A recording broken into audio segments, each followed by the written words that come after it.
Hi, I'm Nikki from Find Me Crafting. I'm working on more Christmas in July projects, and this week I'm focusing on one of my favorite things, tea or coffee or water or whatever it is you're drinking. It's a really cute mug rug. Now, a mug rug is like a coaster. It does the same things as a coaster. It protects your surfaces from condensation or drips. It also looks really cute. And a mug rug is awesome because it's large enough to fit a mug of whatever your drink of choice is and a little snacky snack. And if you're not into that snacking situation, you could also just brew up 2 cups of coffee or tea or water or whatever you want to set on a coaster.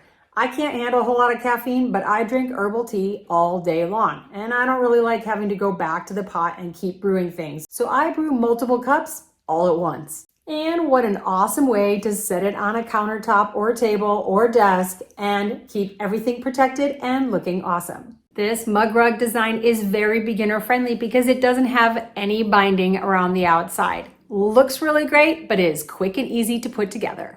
These are perfect gifts for the tea lover, the coffee lover, the person who's just trying to meet all their hydration goals for the day. This is a great scrappy project. You don't need a whole lot of fabric to make one of these, so why not make one for every holiday and season? Summer and Halloween, and let's not forget Christmas. This mug rug design is very beginner friendly because it doesn't have any binding around the outside. Looks really great, but is quick and easy to put together.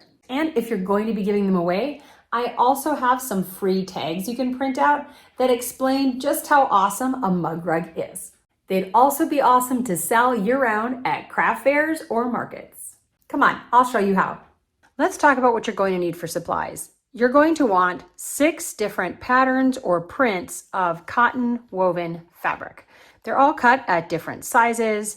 This is the only square up here in the corner. This one is cut to 4 inches by 4 inches. All the rest of them have different lengths, but they are all 2 1/4 inch wide. I do have a graphic that shows all the different sizes you need to cut the fabric at, and they do have numbers on each block. Those numbers correspond to the order in which we attach the pieces to one another. This graphic, as well as the free gift tags, are available as a free download. The link will be in the description box down below. You'll also notice that some of the pieces are the same size, such as numbers 3 and 4. Those are the same length piece, but one of them is running sort of up and down, and the other is running side to side. So if you have any direction to your print, just keep that in mind as you're cutting your pieces. After you get all of the pieced area cut, you will also need one piece for the back that measures 9 inches wide by 7 inches tall. You also need a piece of cotton batting. This is 100% cotton batting. It has a nice low loft, which means it's not too squishy. And because we're working with things that are going to be hot, like hot tea and hot coffee, I wanted mine to be cotton so I know nothing was going to melt. This is also cut to 9 inches wide by 7 inches tall. Other than that, everything else is a pretty standard sewing notion. You would need a cutting mat, a sewing ruler and rotary cutter, fabric scissors, a fabric marking pen, pencil, or marker, a sewing machine, matching or coordinating all-purpose thread, an iron and ironing board, sewing pins and or clips. And I have 2 items that are optional but helpful. This is a turning tool. This helps push out all of the corners once you flip it right side out. And to make it really easy to cut out this focal point, this piece of fabric that you're going to see quite a bit of, it is also helpful to make yourself a plastic template. I use inexpensive Dollar Tree cutting boards so you can see through them. They were out of those at my store the last time I went, so I bought this storage box that's also made of really thin plastic. And I just cut that to 4 inches by 4 inches. And then when you're getting ready to cut that piece of fabric, you can center it up underneath your template and you know you're going to get exactly the image that you want cut out and centered in the middle of that piece of fabric. Once I get all my fabric cut, I lay it all out. It looks all squared away and like it's all going to be the right size. And we're going to start sewing piece number 1 to piece number 2 And you're going to want to flip them so that they are right sides to right sides. Line up your edges. You can clip this or pin this in place, but since it's such a small distance, you don't have to. And I'm going to take this to my sewing machine and just sew down this side with a 1/4 inch seam allowance. Now that you have those two pieces sewn together, we just need to bring it to the ironing board and flip our seam to one side or the other. It really doesn't matter which way you go. I am going to be working so that each of my seams gets flipped to the piece I just attached it to, just so it makes sense in my brain. And you just want to iron that flat. So now we have 1 and 2 attached. We want to attach them to number 3. So you just basically want to line up your edges here, and you want the right sides of the fabric together. I will say that at the beginning, all of these pieces look like they're lining up and matching. Now that we have 1/4 of an inch missing from this piece and 1/4 of an inch missing from this piece will be about a 1/2 inch longer. And I did that on purpose. I'm going to sew these together, and then I'm just going to trim off the excess. But this gives me a little bit of a buffer in case my seams on this are maybe a little too generous. I'm not going to end up with one of these pieces being too short. Too long is easy to fix. Too short, not so much. So I'm going to take this piece to my sewing machine and do a 1/4 inch seam down this side. Time to come back to my ironing board, and I am going to iron this seam flat. I'm going to push it over here toward number 3 that I just attached, and I'm going to iron that flat. You do want to make sure that the seam on the front isn't sucking some of your fabric down into it. So I'm going to give it kind of a tug to separate those seams a little bit and then iron.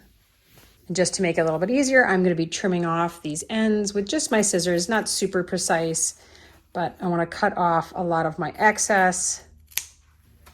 And now I'm going to come back and I'm going to attach this larger piece to number 4. So once again, just going to flip it over, line up my edges, and sew with a 1/4 seam allowance. Sew on pieces 4, 5, and 6, ironing the seam flat and trimming off the excess. Once you have all of the pieces attached, I am going to trim mine down so that my edges are very even and make it 9 inches wide by 7 inches tall. So I have a little bit extra on this side, a little bit extra on this side. I'm going to try to trim them evenly so that everything stays looking the same size. Next up, we want to make a fabric sandwich with the front that we just finished sewing together, the backing piece, and our cotton batting. So you want to start with the cotton batting on the bottom. Then I'm going to put my backing with the pretty side, right side up. And then I want to take my top and I'm going to flip it over so that the right sides are facing one another here. And in this next step, we are going to sew around the outside of all 3 with a 1/4 inch seam. We do want to leave about 2 inches at the bottom that we are not going to sew in the next step. So I'm going to mark that with different colored clips and then clip all the rest of it around. I do often find it useful to flip it over and take a look at the back because for some reason I tend to push this batting kind of out of the way as I'm clipping, and I want to make sure it's all straight and even. And then you want to go to the sewing machine and actually sew all the way around with a 1/4 inch seam, leaving this 2 inch section alone. Next, use your fabric scissors to trim away the excess fabric in each corner. You're just going to cut it on a diagonal. Do not cut your stitch line, but cut right up next to it. And do that for all 4 corners. Now through that opening we left in the bottom, we want to flip this right side out. Make sure that you're grabbing so that you're flipping it through the 2 pieces of cotton. You don't want to flip here because then what will be on the outside is your batting. So flip between the 2 pieces of cotton and flip it all to the outside. This is where that turning tool can come in handy. I'm going to use this to push all my corners out. So I want them to be as pointy as possible, but I will say that you want to tease out the corners with this turning tool because it is really pointy and it is quite easy to rip a hole in your fabric if you push too hard. Now we want to get this open area, our hole, closed up. We want to fold the fabric inward so that it looks like the seams on either side of where the hole is. So you want to fold it and roll it and get it looking just like the seams you already made. And then you want to press that in place and press the entire top and back of the mug rug in general, just to get rid of some of the wrinkles from flipping it right side out. After the top stitching, this can be done. It's perfect. It looks awesome. It's going to hold together. You can be done at this point. If you wanted it to look a little more quilted, you could add some extra stitching around the top just for fun. I am going to do just sort of a rectangle in here, maybe one in here. I'm kind of winging it. I'm just going to see how I like it as I go. It's not necessary. I just think it might look kind of fun. If you want to add that final touch, download the free printable mug rag tags from the link down in the description box. A little tag goes a long way in making your handmade work feel extra special. Whether you use it yourself, gift it to a friend, or stock it in your shop, this simple project brings joy with every stitch. Happy crafting!